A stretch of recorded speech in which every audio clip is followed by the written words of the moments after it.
अर्वाचीन काव्याची चर्चा आपली चाललेली आहे. प्रदक्षिणाखंड पहिल्यामधलं जे काही आहे त्याविषयी आपण पहिल्यांदाचे काही दोन कालखंड होते, अर्थात केशवसूत पूर्व कालखंड आणि केशवसूतांचा कालखंड, हे मुख्यत्वे याआधी बघितलेले आहेत. आज आपण रविकिरण मंडळाचं युग आणि मर्ढेकरांचं युग हे जे दोन महत्त्वाचे कालखंड मानले जातात अर्वाचीन कवितेमध्ये, त्याविषयी थोडक्यात चर्चा करणार आहोत.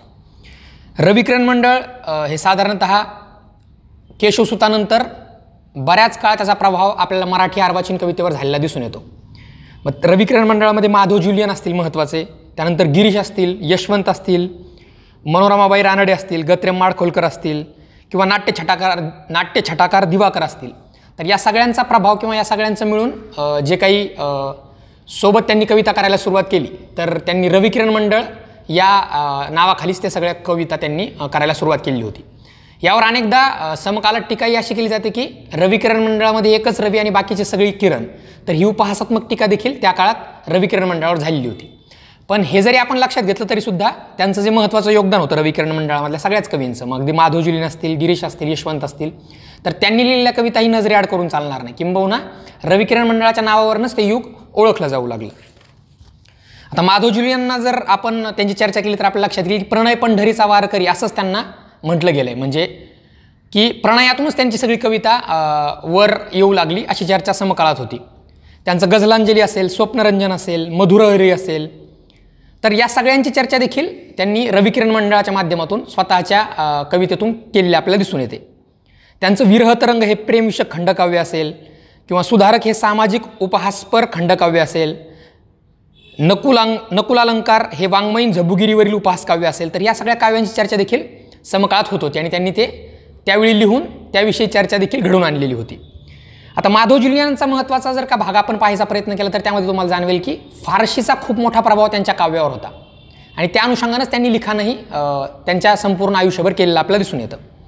त्यानंतर जे मराठीतले महत्त्वाचे कवी आहेत रविकिरण मंडळाचे, अर्थात गिरीश, त्यांचं अभागी कमल, आमराई, कला हे गाजलेले खंडकाव्य, एनॉक ऑर्डन या टेनिसनच्या दीर्घ कवितेचा अनुवाद देखील त्यांनी त्या काळात केलेला होता बघा, आणि तो देखील प्रचंड त्या काळात गाजलेला होता. गिरीशानंतर महत्त्वाचे कवी रविकिरण मंडळातले कवी यशवंत, त्यांचं बंदिशाला असेल, काव्यकिरीट असेल किंवा जयमंगल असेल, तर हे देखील त्यांचे गाजलेले काव्य आहेत. आणि अर्थात त्या काळात गाजलेले प्र के अत्रे, ज्यांनी केशवकुमार म्हणून कविता करायला सुरुवात केली, तर त्यांनी देखील विडंबन असेल, विनोद असेल, तर या काव्यातून लोकप्रियता त्यांना मिळत गेली. त्यांचं झेंडूची फुले हे जे काही गाजलेलं होतं समकाळात त्यांनी लिहिलेलं, तर त्यावर देखील फार मोठ्या प्रमाणात प्रतिसाद मराठी वाचकांनी त्या ठिकाणी त्यांना दिलेला दिसून येतो. गीतगंगेवर गडकर यांची छाप पण चमक मात्र दिसत नाही, अशा प्रकारची टीका ही समकाळात प्र के अत्रे यांच्यावर करण्यात आली होती. तर हे ओव्हरऑल आपल्याला रविकिरण मंडळाचं जे काही युग होतं त्यातले महत्त्वाचे कवी म्हणून माधव ज्युलियन असतील, गिरीश असतील, यशवंत असतील किंवा प्र के अत्रे असतील, ज्यांना केशवकुमार असं संबोधलं गेलं, तर त्यांच्या अनुषंगानं रविकिरण मंडळाची कविता पुढे जात होती, हे देखील आपण लक्षात घेतलं पाहिजे. त्यानंतर नाके बेहरे असतील, त्यांचं चाल चालव भगवद्गीता हे विडंबनपर काव्य, किंवा मग त्यांच्यानंतर लगेच सावरकर, मग सावरकरांवर मोरोपंत किंवा मिल्टनचे प्रभाव आणि लालित्यापेक्षा ओजाचा असलेला त्यांचा काव्यावरचा प्रभाव, हे देखील त्यांचे महत्त्वाचे वैशिष्ट्य आपल्याला समकाळात दिसून येतात. अर्थात केशवसूतांपर्यंत रविकिरण मंडळाचा काळ आहे किंवा रविकिरण मंडळाचे कवी आपण त्यांना संबोधू शकतो. त्यानंतरचे जे काही आहेत, नाके बेहरे असतील किंवा सावरकर असतील किंवा गह पाटील असतील, तर हे सगळे समकाळात होऊन गेले, परंतु रविकिरण मंडळापासून दूर राहिलेले कवी आपल्याला त्या काळात दिसून येतात. सावरकरांचं गोमंतकसारखं महत्त्वाचं महाकाव्य आणि त्यांच्या काव्यात देखील स्वातंत्र्यप्राप्ती आणि पारतंत्र्यांबद्दलचा दुःख हे महत्त्वाचे वैशिष्ट्य आपल्या सावरकरांच्या काव्यात दिसून येतात. गह पाटलांनी जे काही रानजय लिहिलं, तर त्यात पॅस्टोरल पोएट्रीचा आपल्याला महत्त्वाचा छाप दिसून येते की पॅस्टोरल पोएट्री ही जे काही समकाळात इंग्रजीमध्ये चाललेल्या सगळ्या चर्चा होत्या, तर त्याची छाप महत्त्वाची आपल्याला गह पाटील यांच्या रानजाई या कविता संग्रहावर दिसून येते. आता त्यानंतर आपण विचार केला तर आपल्याला लक्षात येईल की 1945 नंतर साधारणतः किंवा तोपर्यंत कवी अनिल असतील, कुसुमाग्रज असतील किंवा बाभ बोरकर असतील, तर हे समकालीन कवी प्रेम, निसर्ग, गेय, माधुर्ययुक्त रचना या सगळ्यांच्या अनुषंगानं कवितेचं लिखाण करतच होते. परंतु त्याचबरोबर मर्ढेकर हे जे काही महत्त्वाचे कवी होते, ज्यांच्या नावावरनंच त्यांचा कालखंड ओळखला जातो, तर त्यांची देखील कविता पाहणं महत्त्वाचं ठरतं. अर्थात असं म्हटलं जातं की मर्ढेकरांनीच नवकाव्याची सुरुवात मराठी साहित्यात केली. म्हणजे मर्ढेकरांनी जे काही दुर्बोधता मराठी कवितेला दिली तर ती अगदी आतापर्यंत देखील टिकलेली आहे असं देखील अनेक समीक्षकांचं त्यामध्ये मत आहे. मग मर्ढेकरांना दुसरं केशवसूत असं म्हटलं गेलं आणि त्याबरोबरच त्यांनी जो काही इंग्रजी कवितांचा प्रभाव होता, अर्थात मर्ढेकर इंग्रजीचे शिक्षक होते त्यामुळे इंग्रजी काव्याचा जो काही त्यांच्यावर प्रभाव झाला त्या अनुषंगानेच त्यांनी मराठी काव्य लिहायला सुरुवात केली होती.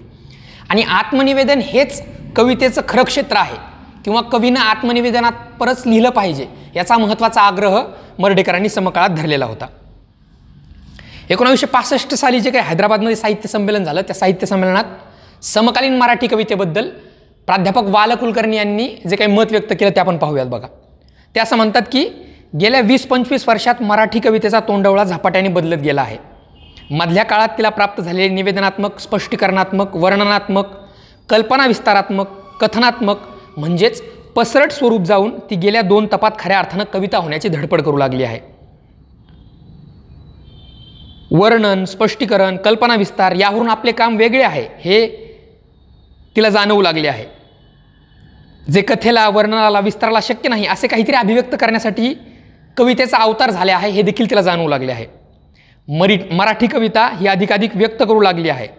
मराठी कवितेला आपले सत्व शोधण्याची धडपड ती करू लागलेली आहे. तर अशा प्रकारचं मतच प्राध्यापक वाल कुलकर्णी यांनी हैदराबादचं जे काही साहित्य संमेलन झालं त्यामध्ये व्यक्त केलेलं होतं. तर समकाळात देखील मर्ढेकरांचं जे काही युग होतं त्यामध्ये देखील काव्य हे कथन किंवा निवेदन नसून कवीचा आत्मोद्गार आहे.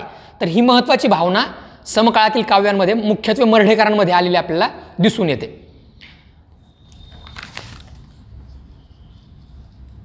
त्यानंतर मुक्तिबोध हे जे काही होते तर त्यांनी देखील काव्यात नवेपणा हा 2च प्रकार येऊ शकतो. त्यामध्ये एक आशयात आणि दुसरा अभिव्यक्तीत हे महत्त्वाचं मत समकाळात व्यक्त केलेलं होतं आणि त्या अनुषंगानेच त्यांनी देखील कविता लेखन त्यामध्ये केलेलं होतं. आता नवकवितेमधील समकाळात ज्या काही 2 धारा होत्या त्यामध्ये एक विफलतावादी कवी मर्ढेकर ज्यांचा की मानव्यावर विश्वास नाही म्हणजे मानवतेला किंवा माणसाला भवितव्य नाही असं स्पष्ट मत मर्ढेकरांचं समकाळात होतं. आणि दुसरे म्हणजे आशावादी जे काही कवी होते, मग कवी अनिल असतील किंवा मुक्तिबोध असतील. तर ह्या 2 धारा महत्त्वाच्या आपल्याला नवकवितेत समकाळात दिसून येतात. आता नवकवितेमधील जरी आपण पाहिलं तरी समकाळात जे काही यंत्रयुग अवतरलं होतं तर यंत्राचं स्वागत करण्याचं कामच समकालीन नवकवितेनं केलेलं आहे. तर त्यामध्ये मुख्य तक्रार जी काही आहे ती सामाजिक विषमतेची आणि आर्थिक हालाकीची आहे. समकालीन समाजात जी काही सामाजिक विषमता पसरली होती, आर्थिक विषमता पसरली होती तर त्याबद्दल किंवा त्या वर्मावर बोट ठेवण्याचंच काम समकालीन नवकवितेनं केलेलं आहे. आणि मी जर सुरुवातीला सांगितलं की दुर्बोधता हे महत्त्वाचं वैशिष्ट्यच आपल्याला नवकवितेचं त्या काळात दिसून येतं. तर त्या अनुषंगाने देखील मर्ढेकरांनी जी काही नवकविता लिहायला सुरुवात केली तर त्यात देखील दुर्बोधतेला महत्त्वाचं स्थान आहे. आता नवकवितेवर समकाळात जे काही आक्षेप घेतले गेले त्यामध्ये एक महत्त्वाचा आक्षेप होता की नवकवींना होणाऱ्या ज्या काही नवीन जाणव्या आहेत त्या अमूर्त असतात आणि त्या व्यक्त करायला त्यांना शब्द सापडत नाहीत. त्यामुळे प्रतिमांच्या आधारे ते व्यक्त होतात आणि ह्या प्रतिमा सर्वसाधारण वाचकाला किंवा सर्वसाधारण काव्य वाचकाला समजतीलच असं नाही. तर या प्रकारची टीका देखील समकाळात समीक्षकांनी केलेली आपल्याला दिसून येते.